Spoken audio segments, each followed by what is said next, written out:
Welcome to my YouTube channel. Kung bago ka lang sa channel na to at true-blooded Aldab Nation ka, tama po ang channel na pinuntahan mo. Kaya considering na po kitang bagong subscriber. At huwag mong kalimutan pindutin yung bell para lagi po kang updated sa bagong video na ilalabas ko. Salamat po sa iyong pag-click sa channel na to.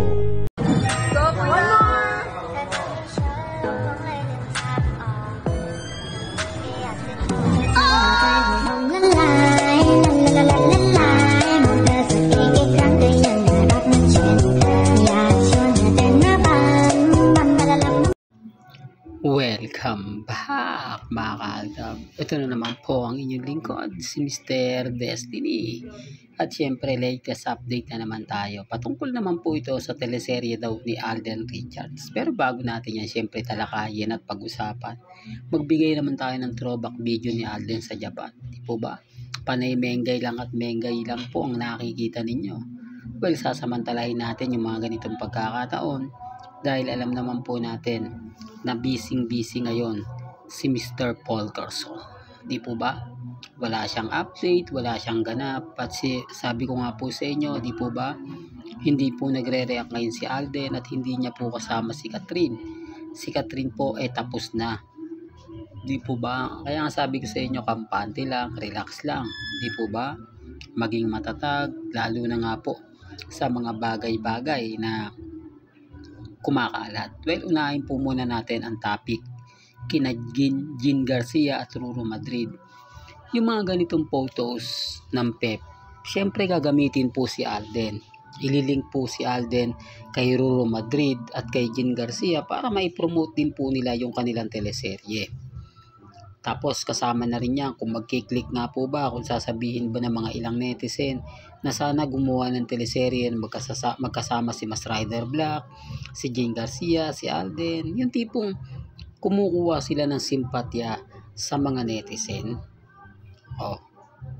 Tapos sasabihin din, ulitin ko lang po, remind ko, ginagamit lang po si Alden para po sa taktika ng GMA. Ikaw ba naman makakuha ng award? Di po ba? Teleserye ni Alden Richards agad-agad nanalo. Siya pa po yung naging best actor. Doon pa lang ang laking achievement na yun Tapos susundutan mo pa ng isang teleserye. Hindi po ba mas maganda? Kumbaga mas dadami yung mga advertiser doon.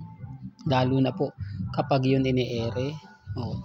Tapos sasabihin ng iba na gagawa yan ng teleserye kasi hindi naman papakita. Yung Pep, lang yan, nag-antabay lang yan, nagpaparamdam lang yan, may reliable source sila.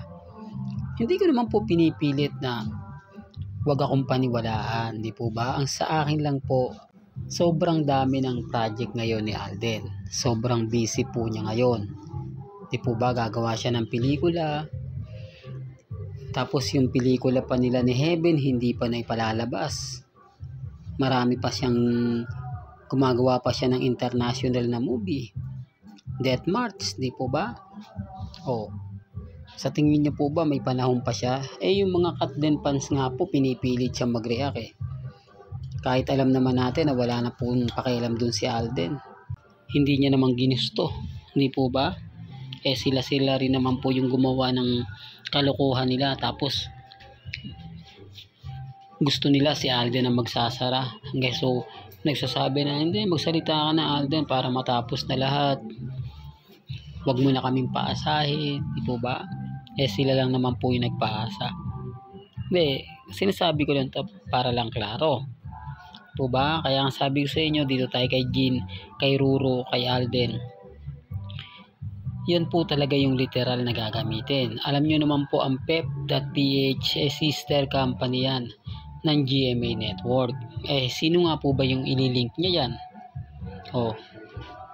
Hindi, para lang klaro. Baka sa susunod, may mga post na si Jenilyn Mercado naman yung masasabing bagong leading lady ni Alden sa teleserye niya.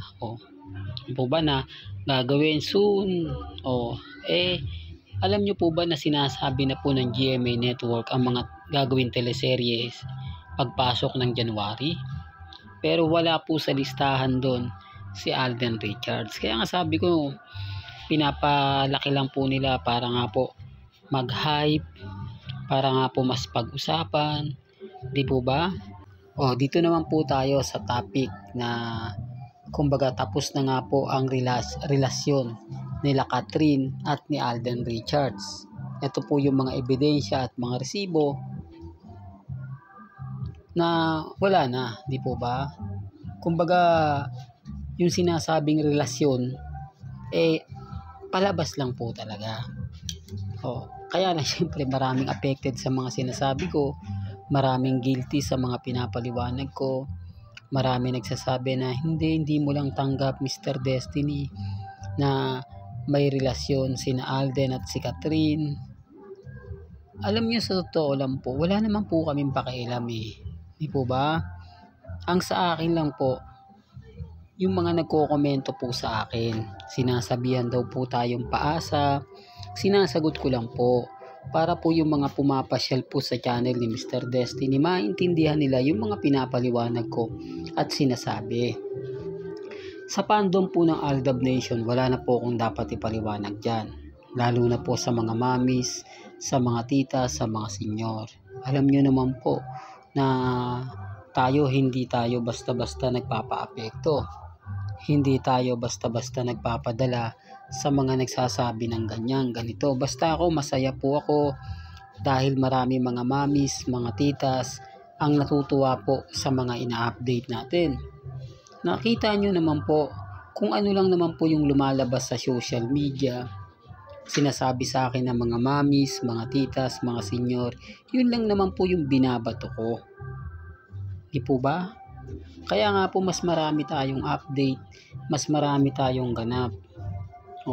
Katulad nga po ng pupuntahan unang-una, Concha's Garden ni Alden sa Tagaytay, Stardust Bar Makati ni Alden, sa McDo Binyang ni Alden Richards. Di po ba? At sa mga construction ng kanyang kumpanya. Doon pa lang makakakuha na tayo ng mga idea kung sino yung nagpapalakad noon, kung sino yung nagbi-business na ganyan. Baka magulat na naman kayo kung si Tatay Dab kasama sa gumagalaw sa mga project ni Alden Richards. Sino nga po ba nagturo kay Alden ng mga business na ganyan? Hindi, sinasabi ko lang po ito para lang klaro. Wala po tayong sinasabi na ganito, wala tayong sinasabi na ganon. Di po ba? Ang importante lang naman po sa akin, maging updated lang po kayo. Kung ano po yung mga issue na lumalabas, hayaan nyo lang po. Wag na po kayong magpatalo o wag na po kayong kumbaga mainis sa mga gagawin nila. Wag na po kayong magalit kasi yung mga sinasabi naman po nila at mga pahayag naman po nila, depende na lang po sa kanila. Depende na lang po kung ano yung ipapahayag at magiging komento po nila. Basta relax lang. Hindi po ba? Yun lang naman po yung importante ron Yun lang naman po yung mga kaganapan. Malay nyo, bukas sa makalawa, mag-iba na yung takbo. Mag-iba na yung mga komento na kumbaga sasabihin ng ilan. Ako, sa totoo lang po mga kaaldab, kampante lang po ako. Matatag, hindi nagpapa-apekto, never pong nagpapatalo sa kanila. Basta't pag may nakuha tayong update, agad-agad ko pong ibabato sa inyo yan. Especially mga mamis, mga titas po, ang mga nagsasabi sa atin. Siyempre, hindi naman pwede natin sabihin na, ito may sabi. Di po ba? Babatikusin lang po sila. Basta't ang importante kung ano po yung paniniwala natin, dun po tayo. Well, hanggang dito na lang po ang ating latest updates. Kaya kung gusto nyo pa po ng pinaka-latest at sariwang update, abay tumutok lang po kayo dito po sa channel ni Mr. Destiny para updated po kayo sa mga latest at sa mga bagong video po na ilalabas po natin. Kaya kung bago ka lang sa channel na to, at isa kang true-blooded Aldab Nation na nagmamahal kina Mengay at Isoy, tama po ang channel na pinuntahan mo, kaya consider na po kitang bagong subscriber. At huwag mong kalimutang i-share ang mga video po natin sa mga mami, sa mga titas, at sa mga senyor. Hanggang sa muli, salamat po sa panonood at pakikinig.